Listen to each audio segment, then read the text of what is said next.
Danas razgovaramo o paradoksu savremene žene. Ona može sve, ali da li mora sve?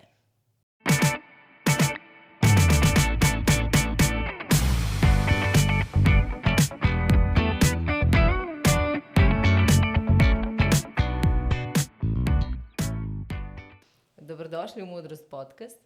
Danas sa mnom je Jelena Stanimirović.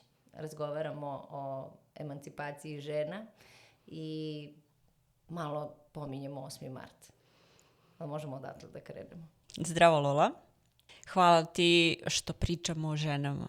Ne bih voljela da pričamo samo o emancipaciji, nego generalno o ženama i raznim izazovima sa kojima se žene susreću u današnjem vremenu.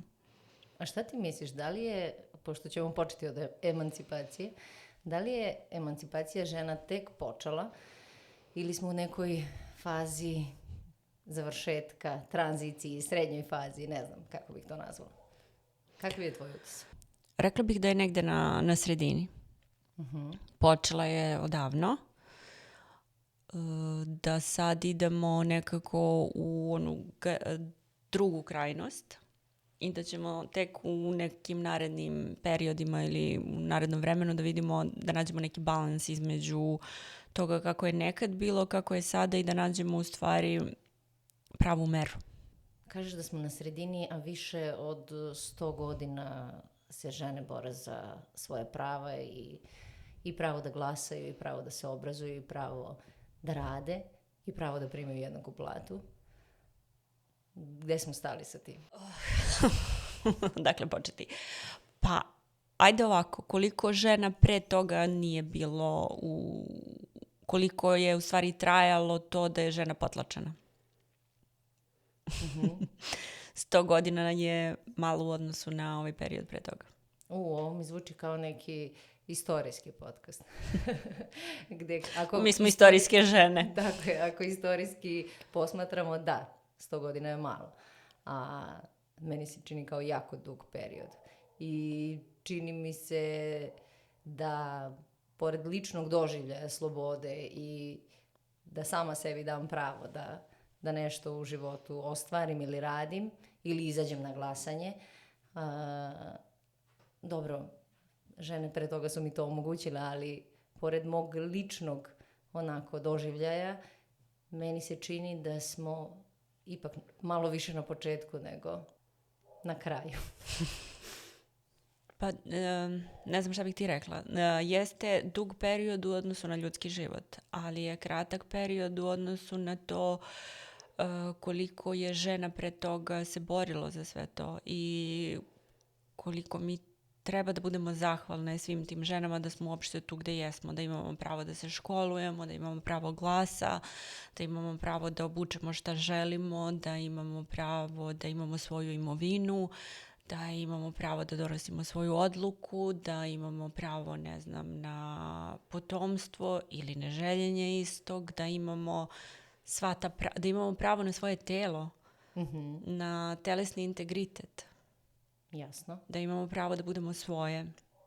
To su velike tekovine. Saglasna sam, ali sa druge strane, pošto živimo u eri društvenih mreža, ono što ja primećujem jeste, ja sad ne znam da li bi to moglo da se nazove sarkazam, ali duhoviti postovi na temu šta nam je sve ovo trebalo. Iz kog razloga smo mi želeli da budemo i domaćice, i da radimo, i da preuzmemo sve te uloge na sebe? To je onaj deo prava mera. Gde smo mi, nismo se odrasili ničega, samo smo dodale još. Da, upravo zbog tog utiska i pritiska da smo nešto sebi dodale više nego što bi trebalo, želim da razgovaramo o tome u kojoj meri je okej da budem i zaposlena žena, u kojoj meri je okej da dam sebi oduška da posle posla legnem, a ne da trčim po decu u školu, da trčim da pravim ručak, da trčim da spremim kuću i tako dalje. Pa možda nisam ja pravi sagovornik za ovu temu. Zato što nekako i meni je nekad previše svega zaista. Ima mnogo toga gde sam ja glavni akter, odnosno gde sam ja taj mikromenadžer u mom životu i gde organizujem i koordiniram sa mnogo stvari. Prosto tako je. Ja se nadam da će generacije sledeće koje dolaze to malo drugačije. Jer mi smo, ne znam, generacije pre nas, naše generacije su nekako, izgubile smo se u svemu tome. Izgubile smo svoje identitete u smislu dosta toga smo preuzele na sebe. Sad želimo sve. Želim i dobru karijeru, želim i da sam, ne znam, domaćica, vrsna, želim i da sam... Da lepo kuvam. Da, mislim, ne dešava se sve to, ali imamo... I da budem najbolji roditelj. Apsolutno. Da imam puno razumevanja i strpljenja za sve trenutke koji su izazovni. Pa da, u smislu ne čak ni da budemo najbolji roditelji, nego nekako kao da sad mi deci treba da budemo, ne znam, terapeuti, da se bavimo njihovim emocijama na taj način, da to mi nekako ponekad onako zasmeta, jer ne. Pada mi na pamet primjer da kada je u pitanju moje dete i sad ono u trenutku pobesni, ja u tom trenutku kad kaže terapeut, kao treba da ostanem potpuno mirna i da se spustim na njegov nivo, pa na određeni način da reagujem, da ga smirim, umirim, pa ja nisam sposobna svaki put to tako. Pa i ne treba da budeš. Jelena mi je dala dozvolu da ali ne moram zaista, da budem. Pa zaista prosto nekad možemo, nekad ne. I to je skroz okej. Nismo uvek u tom nekom kapacitetu da sad ja mogu, mislim, ja imam neki život, nešto se dešava i meni, sad kad on pobesni, mogu ja da pobesnim. Najvažnije je samo da nekako u tom trenutku budem toliko prisutna da mogu sebe da iskontrolišem, da se smirim ako je potrebno i da izađem. Da, ne znam, udahnem 3 puta pa da se vratim pa onda da pomognem tom detetu. Znači, to je nekako, ne non stop sad kao on je moj mali klijent i ja sad oko njega ne smem da reagujem pa sve blago, pa kao okej, pa i stalno, znaš, kako se ti osjećaš, kako se osjećaš, nekako kao da previše sad se bavimo detetovim emocijama. Potrebno je da se bavimo njime, ali ne u tolikoj meri koliko sada mislimo, ono kao, ne smem ništa da radim jer možda će da doživi neku traumu. Pa hoće. Razvojne traume, mislim, to je život. Naravno. Nije problem to što se desi, nego šta s tim se radi. Da, malo pre si govorila o tome da je nekako tvoja generacija izgubila svoj identitet, misleći na žene, pošto ćemo se ovde baviti ženama. I da li su nam sva moguća prava koja su nam sada nekako zagarantovana i zakonom i međunarodnim konvencijama donele neki vid slobode ili još jedan pritisak? Ja imam osjećaj pritiska. Rekla bih da je pritisak trenutno. S jedne strane je meni to pritisak jer kad znam da mogu dosta toga, samo sebi nekako i postavim visoka očekivanja. A onda je pitanje, a da li moram sve? Znaš, naravno da li ne. moram sve? A to je što mi sebi ne postavljamo to pitanje. Znaš, ako mogu sve, to je isto kao sa hranom. Ako ima previše svega, ja mogu sve da jedem. A da li mogu sve? A da li moram sve? Isto i ovo. Ako ima previše sa tih nekih mogućnosti, da li ja moram sve, iako moram sve u smislu, ne znam, i kuća, i posao, i prijateljstvo, i sve, da li moram sve u istom danu? Da li moram sve da bude 10 od 10? Da li moram da blistam u svakom segmentu? Nešto mogu i da odradim zato što je potrebno, ne da budem profesionalac u svakom delu života. Lepo smo ovdje prešli na segment da žene mogu sve, ali ne moraju sve. I kako ti to zvuči?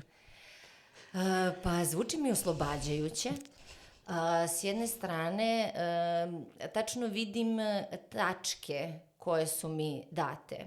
Da budem uspešna profesionalno, da budem dobra majka, da se negujem, da uvek izgledam negovano, pristojno. Znači, nemam prava apa drapa da izađem iz kuće. Ili imam? I fit moraš da budeš. Ne mogu taj standard ispunim. Da uvek treba da budem emotivno dostupna. To mi nekako najteže pada. Sa emocijama. I na ti. To očekivanje. Da, okej. Još jedno očekivanje finansijski samostalno. Kako tebi to dele? Mogu sve, ali da li moram sve? Deluje mi naporno. I deluje mi da je potrebno da se posložimo u tim stvarima u smislu, ja ću reći kroz svoje neko iskustvo. Ja sam krenula da sve želim i da želim sve da bude najbolje i pokušala sam. Nisam Probala uspela. sam, Da. Nisam uspela u tome.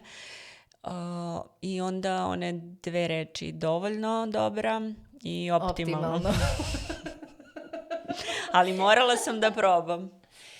Jel jesi? Da, pa mislim da svi moramo da probamo. To je ovo kad kao prvo nema nečega i onda ima dosta toga i onda kao krenemo u svim pravcima da kao da guramo na sve strane i prosto shvatiš da nije moguće da se gura na sve strane i onda nekako tražiš i nalaziš neku svoju meru, ali ne možeš dok ne isprobaš da vidiš gde su granice. I ne samo granice, nego možda i neko iskustvo da imaš u smislu šta ja volim da radim. Recimo u kući, da li ja moram sve da radim ili mogu po nešto. Naprimjer, ja volim da kuvam, ali da ne volim, ja ne bi to radila. Snalazili bi se nekako drugačije. Kad god pričamo o ženskim pravima, uvek se nekako dotaknemo tih kućnih poslova i raspodele poslova. Ja uopšte, kad pričamo o ženama, ne želim da pričamo Pa dobro, nećemo to da pričamo. Ne, znam zašto. Zato što se sve svede na to. Pa zato što nas to najviše boli. Najviše nas boli da li ću ja danas da skuvam ručak ili će on da skuva ručak. Mislim da se žene nisu borile za svoja prava da ne bi kuvale ili da ne bi čistile kod kuće ili da ne bi preuzimale odgovornost vezano za kuću, decu, muža i tako dalje. I da, sa druge strane, i da ne bi dodale sebi ovo što sad pričamo, kao da li smo dodale teret, činjenica je da jesmo, činjenica je da smo preuzele puno stvari. Dobro. Ali ako živimo u 21. veku i posmatramo zreli partnerski odnos, naravno da ćemo se u tom odnosu dogovoriti ko će šta da radi i raspodeliti te poslove. To bi u idealnom svetu bilo. U idealnom svetu je tako je. Jer i nemam ja snage svakog dana da čistim i da kuvam, nema ni on. Znači, oboje imamo neko radno vreme, neke obaveze van kuće. To je ono što smo same sebi dale. Da izađemo iz kuće, da uđemo u taj javni prostor. Iako statistika nas i dalje poražava. Znači, iako žene i dalje primaju oko 30% manju platu. To je ona neka posljednja statistika za koju ja znam. Na vodećim pozicijama. Žene su izašle u javni prostor. Ok, to je sljedeći korak. Sljedeći korak jeste javni prostor i pitanje profesije i finansijske slobode. Kako ti to vidiš danas? Muškarce nikada neće pitati kako hendluju roditeljstvo i da li karijeru. planiraju udaju. I iz tog razloga ja ne želim tebe to da pitam. Prosto. Nema potrebe da hendlamo. Znači, želim da pričamo samo o tome da danas žene imaju pravo da biraju šta će da rade i da nikome ne odgovaraju na potpuno privatna pitanja. I molim vas, u CV-u ne morate da stavljate koliko imate godina, pa čak ni svoju fotografiju. Tu je važno to što si ti rekla, taj deo baš, da ne moramo da odgovaramo na pitanja na koja ne želimo da odgovorimo, zato što mi nekako po defaultu, kad si ti kao vaspitana kao dobra devojčica, odgovorit ćeš na svako pitanje zato što ide automatski, ti kao moraš da odgovoriš na to pitanje, imaš neku prisilu. Ne mora to da se radi. Tako je. Naša generacija i dalje na razgovorima pokušava da se opravda, da kaže da će biti... Ja sam nekako pokušavala uvek da sebe stavim u poziciju da to što sam roditelj me neće sprečiti da ja gradim svoju karijeru. I molim svaku sledeću generaciju i ovu našu zapravo i sve moje drugarice da prestanu to da rade. Nema potrebe. A šta tačno? Pa da kažu neću uzimati bolovanje, ja sam se već ostvarila kao majka. To su rečenice koje sam ja imala. Kao, ja sam se već ostvarila kao majka i kao ja sam ostvarena u tom pogledu. Sada mogu da krenem da gradim karijeru. U tom kontekstu. Da bi me uzeli u razmatranje nakon kao prvog intervjua. Ja nemam takvo iskustvo. Nisam nikad bila u toj situaciji da mene neko nešto pita. Sad ne znam, verovatno ne bi ni odgovorila. Ne znam. Znači, ne mogu sad da kažem. To je nekako meni moje lično i privatno i ja sam sa druge strane imala druge probleme, a to je da sam ja pokušavala da svoj biznis ili gde sam radila vodim kao muškarac. To je zanimljivo. U smislu, ja sam se čak i hvalila, ja imam muški mozak. Mislim, ja sam odrasla sa muškarcima, sa drugarima, sa bratom i nekako meni to bilo prirodno gledajući njih. Ja sam želela verovatno da budem deo tog, ne znam, tima, ortakluka i nekako na tu stranu sam išla. Ali ja sam shvatila u nekom trenutku da to nije dobar način za mene, jer ja ne mogu da budem bolji muškarac od muškaraca. I onda ja već godinama radim na tome sa sobom da ja nađem svoj način, taj neki ženski način, ili ne mora ženski način, moj način kako ja da poslujem. Ja ne mogu da radim stvari na način na koji rade muškarci, u smislu vođenja biznisa, i vrlo pratim i gledam kako žene uspešne vode taj biznis, ali drugačije. Znači, one dobre prakse ženskih biznisa gde meni je važno, ne znam, zajedništvo, važna mi je ravnopravnost, važne su mi neke stvari i onda sad gledam da vidim kako to može. Znači, verovatno ne možemo da budemo strategic kao muškarci. Dobro. Znači, ali žene imaju svoje kvalitete. Jasno. I onda je potrebno da te kvalitete koje žene imaju, da se biznis organizuje oko toga. Jelena, da li možemo sad da pokrijemo deo, malo da pričamo o finansijama i o uspehu, o uspešnijim ženama od muškaraca, dakle iz psihoterapijskog ugla, na koji način muškarac percipira kada je žena uspešnija od njega? Želim ovde da mi kažeš, kada je to partnerski odnos, kako se on osjeća u tom partnerskom odnosu gde žena više zarađuje. Mi smo se borile za to. Ne da zarađujemo više, da zarađujemo jednako, ali dešavaju se te situacije gde žena prosto može finansijski stabilnije da izdržava porodicu. Tu ima dve neke vrste parova koje ja primećujem. Jedni su oni kojima je to skroz ok. I nekako, ako je žena na toj poziciji, muškarac će podržati i to meni delo onako zdravo. Znaš, jedan se bolje snašao, zarađuje i u tom trenutku muškarac uzme onaj, kako se zove? To se zove odsustvo sa posla zbog nege deteta. Na primjer. Nega deteta, da. Viđala sam puno primjera takvih gde su se ljudi dogovorili prosto finansijski i svakako im je bilo ok i to se dešava. Sa druge strane imamo i one partnere koji su prosto, tad kreće neki lom. U smislu, zar ja nisam dovoljno muško da ja mogu to da uradim. Osjećaju se manje sposobno, manje kompetentno nekako. I onda dolazi do raznih problema do lomova u samom partnerskom odnosu, gde sa jedne strane ne prija tom muškarcu to da je ona sad kao uspešnija ili ima više para od njega i prosto desi se da se oni raziđu u nekom trenutku. S jedne strane imamo parove koji to potpuno realno percipiraju da je skroz u redu, žena je uspešnija u svojoj karijeri, više zarađuje i onda oni normalno funkcionišu, nemaju nikakve niti sumnje u sebe, niti on sa njegove strane, niti ona. Ali, kad pričamo o ovim drugim parovima, dešava se da žena umanjuje sebe u razgovoru, iako je uspešnija. Ne daje sebi za pravo da bude dovoljno uspešna. Ili smanjuje sebe da bi pojačala ovaj drugi deo, da se ta osoba ne osjeća ugroženo recimo u društvu. A iz kog razloga se osjećaju ugroženo? To mi nije jasno. Jer sad konkretno pričamo o odnosu između muškarca i žene. Dakle, muškarac se u tom odnosu osjeća ugroženo. Zašto? Šta ga ugrožava?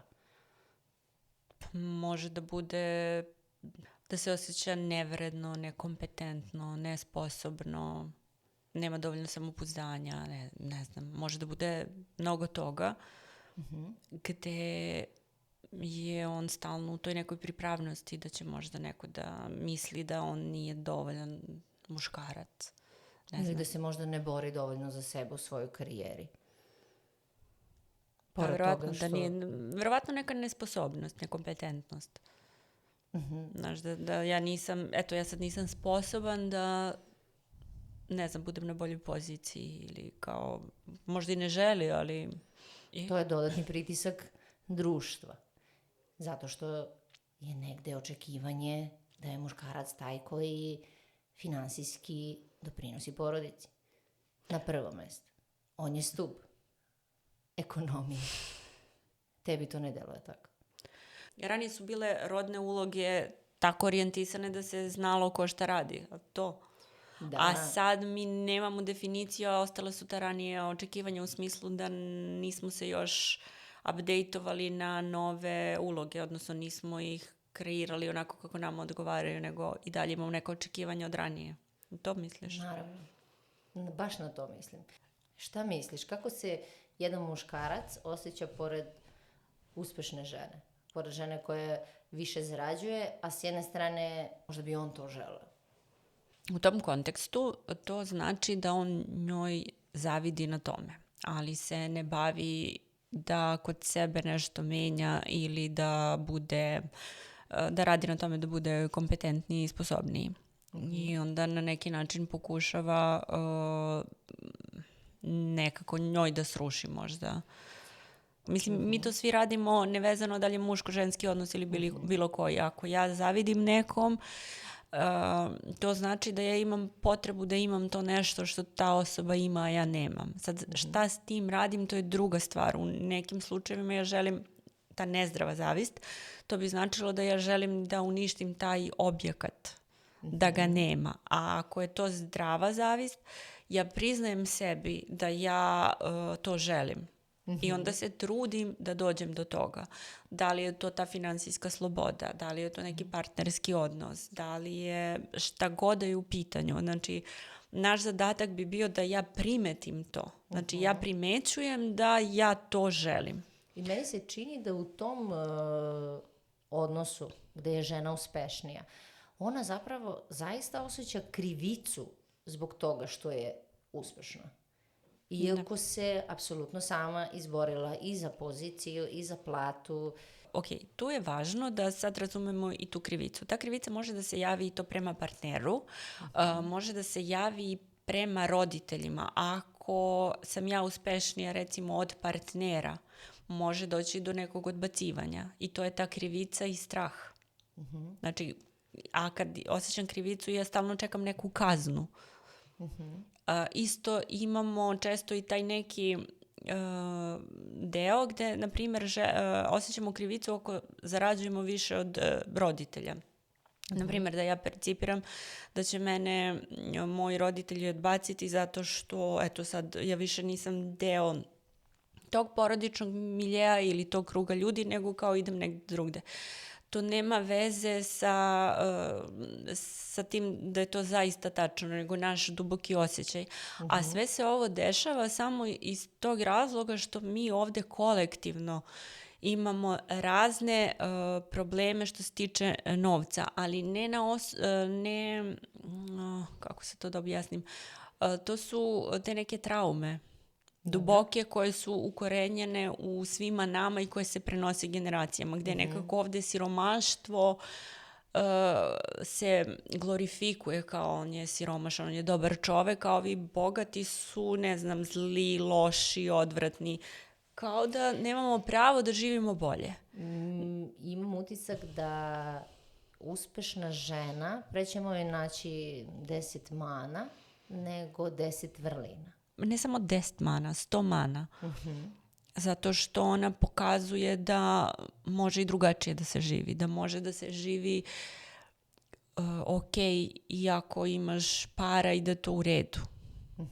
Mislim, sad, imamo razne vrste, ali taj neki dobar odnos sa novcem je dobra stvar, jer je potrebno, nama je, mislim, živimo u takvom svetu gde je novac važan i bitan. Sad, postoji ono kad ja skupljam taj novac i to bogatstvo, da se prikazujem da ja jesam. Znači, to je deo mog identiteta. A sa druge strane, ako, na primer, ja sam tu rečenicu čula negde i jako mi se dopala. Dobri ljudi treba da imaju mnogo novca, a baš oni fantastični ljudi treba da imaju još više novca, zato što će, ako oni imaju i ako dobro rade i raspodeljuju, i ljudi oko njih imati. Jer zdrav odnos prema novcu i zdrav odnos prema biznisu znači da će i ljudi, i ta moć koju imamo na taj način, jedno je moć nad ljudima, a jedno je moć za ljude. Sad, šta mi biramo, to je drugo pitanje. Se tebi čini da žene kada su na visokim pozicijama imaju moć nad ljudima ili moć za ljude? Da li možda imaš neki primer? Ja imam primere i jedne i druge. Imam primere gde uđemo gde te neke žene uđu i počnu da razmišljaju na taj način da skupljaju to bogatstvo za sebe, kao one krtice kad skupljaju, kao više i više mi treba, a znam dosta žena gde se meni njihov princip sviđa, odnosno jako vode računa o svojim zaposlenima i žele više da zarađuju, ali onda i raspodeljuju nekako i prema drugima ide. Znači, pravednije. Pa da. I vrednuju te ljude koji su sa njima u, ne znam, kolektivu, u timu, odnosno ja znam koliko meni znači dobar radnik i cenim to što jeste, jer doći do toga da je ta osoba neka dobar radnik, mnogo vremena treba da dođe, ili dobar zaposleni. Čak ih ne zovu radnici, nego sad sam se setila kako, znači... Saradnici, kako god. U tom smislu da i one nekako dižu te ljude tamo gde im je pravo mesto. Jasno. Nisu ovako ispod dole, nego su, jer ako ona zna taj proces i put, koliko je vremena trebalo da dođe dotle da ta osoba može da bude tu gde jeste. Tako je, postoji jedna niška IT firma koja jako podržava muškarce kada im se supruga porodi. Oni imaju neke dodatne slobodne dane kako bi bili uz svoju suprugu i bebu u tim prvim danima. Tako da to je jako poznata IT firma i pozdravljamo ih ovim putem. Ima dobrih primjera kompanija koje, baš to što si rekla, vrednuju svoje ljude i, na primjer, ta kompanija razmišljaju tim ženama koje nisu njihove saradnice, a jesu deo...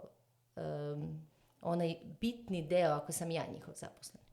Pa jasno. Meni važni ljudi, porodica, ne znam kako su oni to definisali, ali meni je to baš lepo.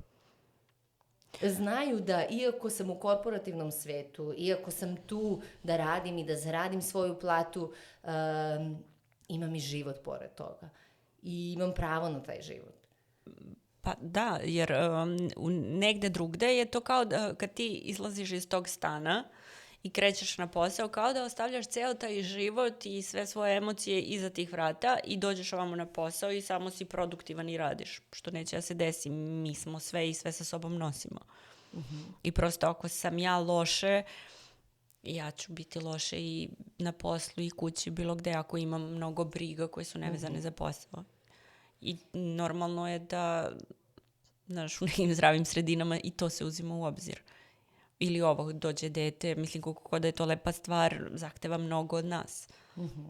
Da li bi voljela da sada se malo pozabavimo epitetima koje se lepe ženama kada imaju ili naglašen stav o različitim stvarima koje se bore u tom nekom korporativnom svetu za sebe, za svoj glas, da kažu i šta misli i na koji način bi neki problem rešile. Naprimjer, često se za te žene kaže da su komplikovane, nametljive, histerične, direktne, previše emotivne,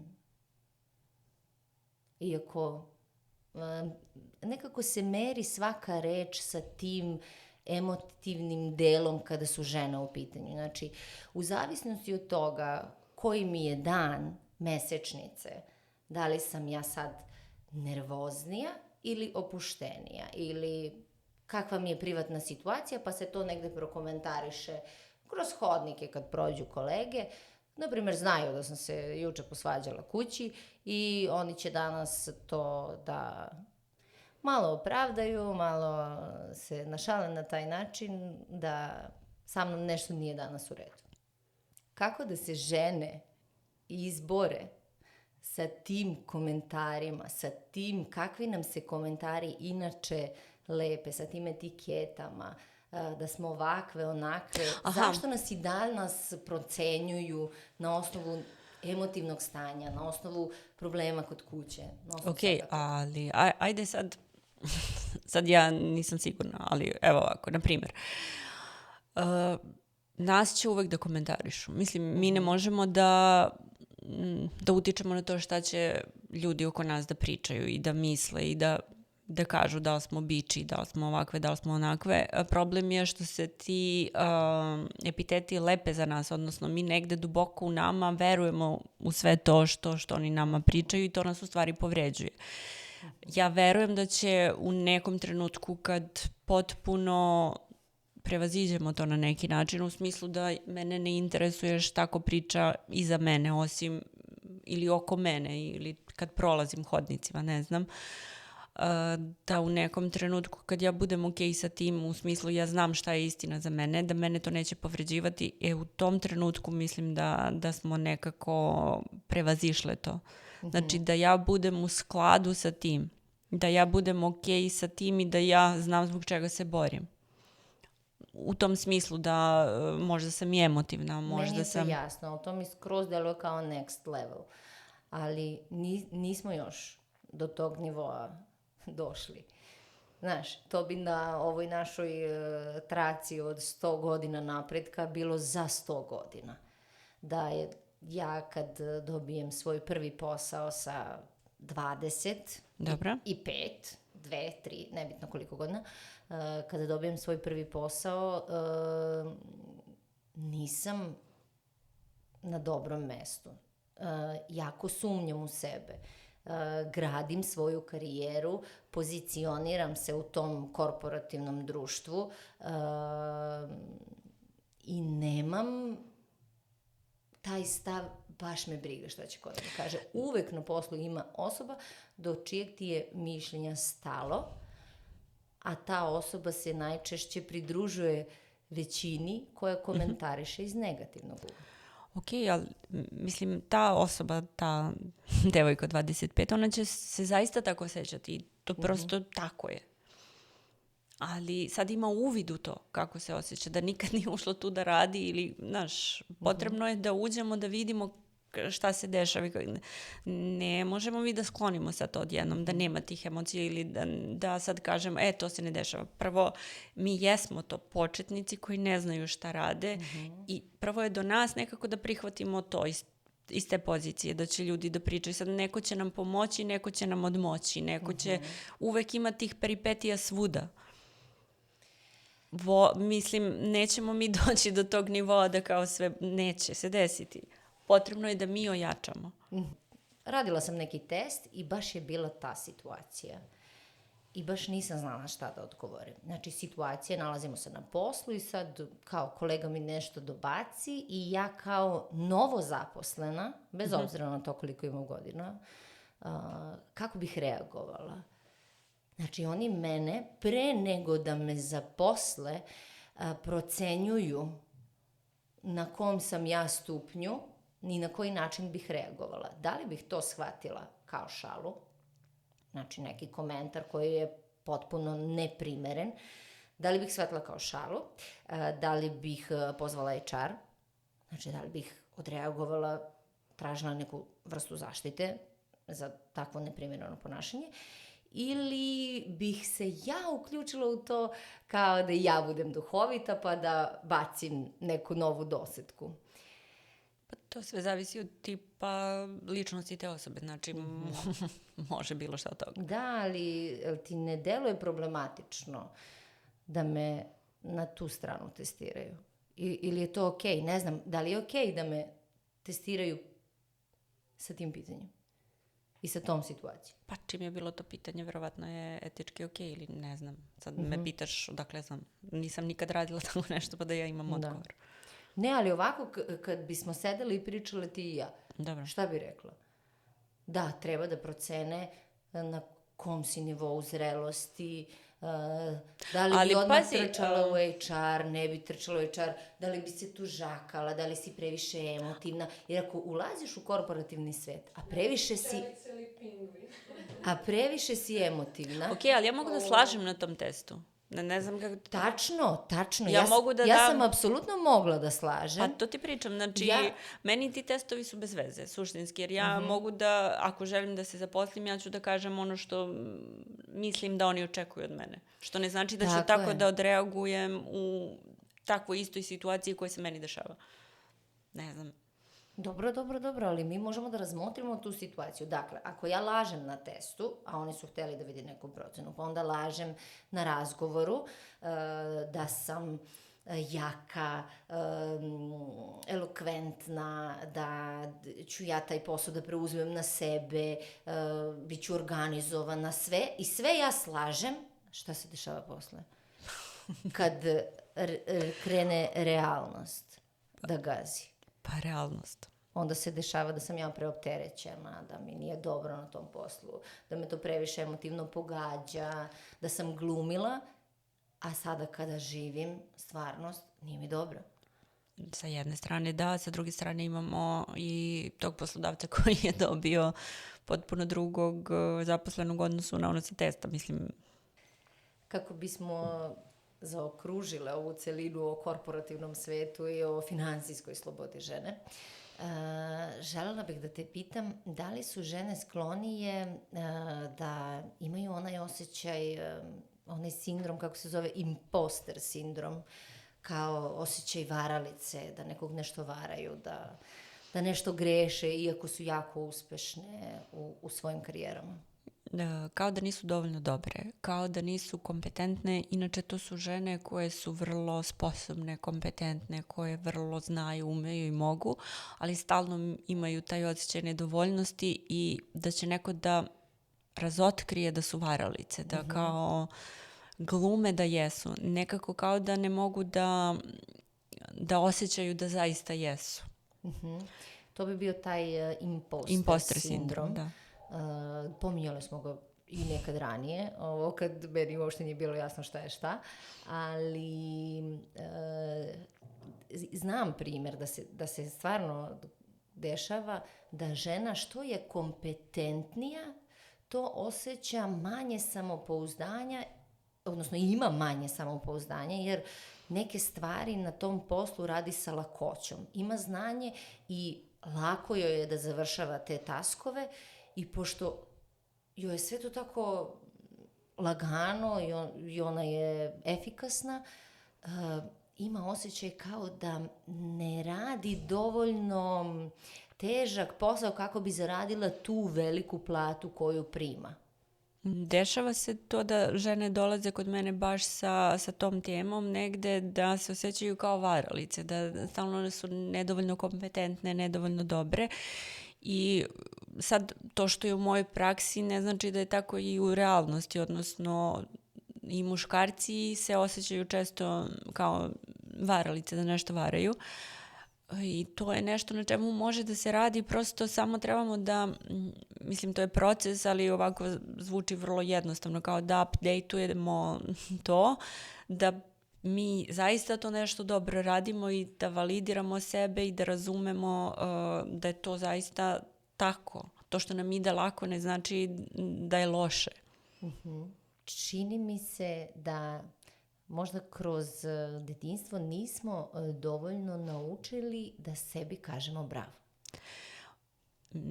Mi nismo bili ni sposobni da sebi kažemo bravo. Znači, trebao je neko da nam kaže bravo, jer sve što nam fali iznutra, to znači da ga nije bilo dovoljno spolja. Da, ne znam, roditelji, nastavnici, vaspitači da nas hvale za stvari za koje prvi put radimo. Naprimjer, ja sam jutros mom detetu rekla bravo zato što je prvi put uspeo sam da zakopča jaknu. A zato što ima 4 godine, ali recimo da ima 7 godina i da ga ja hvalim za to, to je bez veze. Jer njemu to treba da bude lako.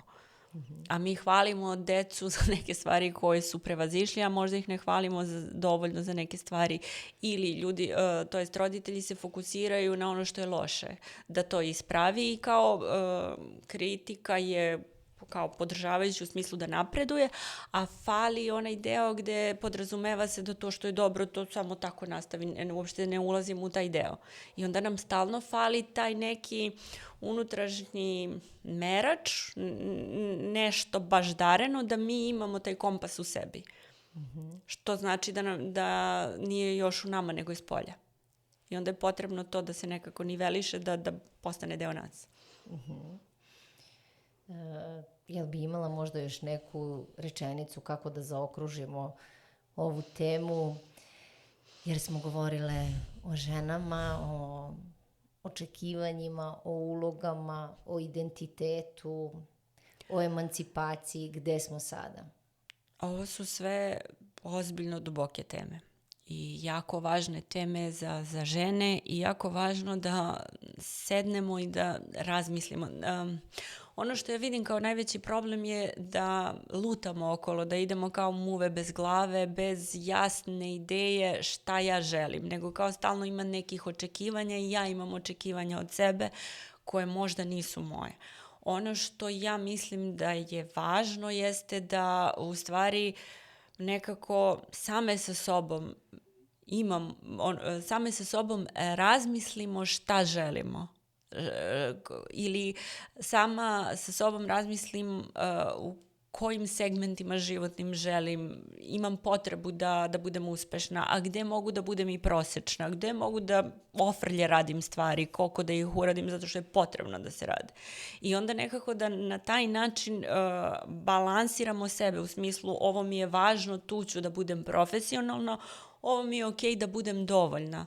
Znači, verovatno taj ideal nečega neću da dostignem, ali kao težim tome.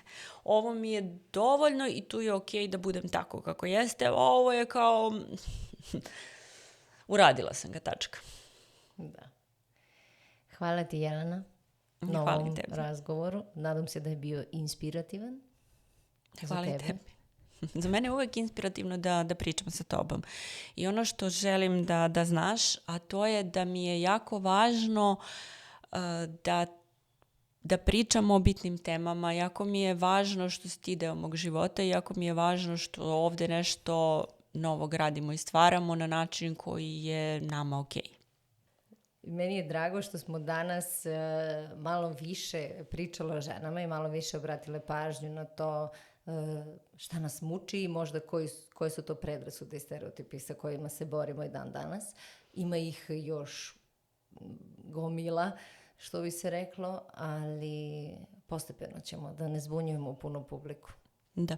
Pa hvala ti danas na tvom vremenu i što smo snimili ovako, meni se čini zanimljivu epizodu. A vas pozivam da se subscribe-ujete na naš YouTube kanal, obavezno da zapratite naše društvene mreže. Želim da pozdravim sve ljude koji svoje slobodno vreme investiraju u ovaj podcast i hvala vam što nas pratite i što nas gledate i hvala na svim komentarima koji dolaze do nas i na svim podržavajućim kritikama koje nas teraju da razmislimo na koji način da budemo bolje. Hvala vam mnogo i gledamo se sledećeg četvrtka.